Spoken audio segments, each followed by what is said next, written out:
Sveiki. Taigi, kaip matote, čia bus nelabai standartinis darbas, nes, kaip greičiausiai irgi matote, šią grupelę sudaro Nedas ir Nedas. Mano pasirinkta organizacija buvo Lietuvos psichologijos studentų asociacija, arba kitaip vadinama LIPSA. Kodėl aš ją pasirinkau? Na, galima manyti, kad dėl vieno žmogaus. Jos, Paulinos Dalbokaitės. Ir ką jums reikia apie ją žinoti, kad ji yra labai didelė LIPSOS fanatikė. Na, žinoma, būdama viceprezidentė, jinai privalo tokia būti. Tačiau jinai tuo pačiu yra labai nuostabi būsima psichologė.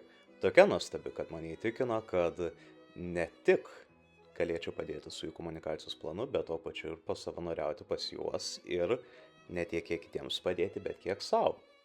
Taigi tai prasidėjo mano kelionė su LIPSA. Savo LIPSOS kelionę pradėjau nuo buvusių LIPSOS prezidentų interviu ėmimo. Padėjau LIPSOS nariams sudaryti klausimus, klausimų eigą ir aš to džiaugiausi. Tačiau man tai to neužteko. Norėjau įsigilinti labiau LIPSOS veiklą ir ką jie daro su visuomenė.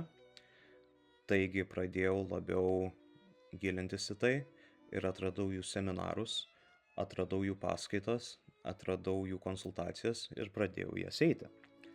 Pasijutau labai apsišvietęs apie psichologinę sveikatą ir dėl to labai džiaugiausi, ant tiek, kad netgi pradėjau labiau domėtis asmeniškai, kaip galėčiau pagerinti savo psichologinę sveikatą.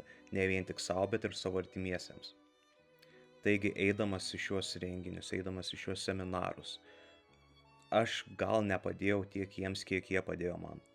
Ir žinoma, tai gali skambėti gan savanaudiškai, nes iš dalies taip ir yra.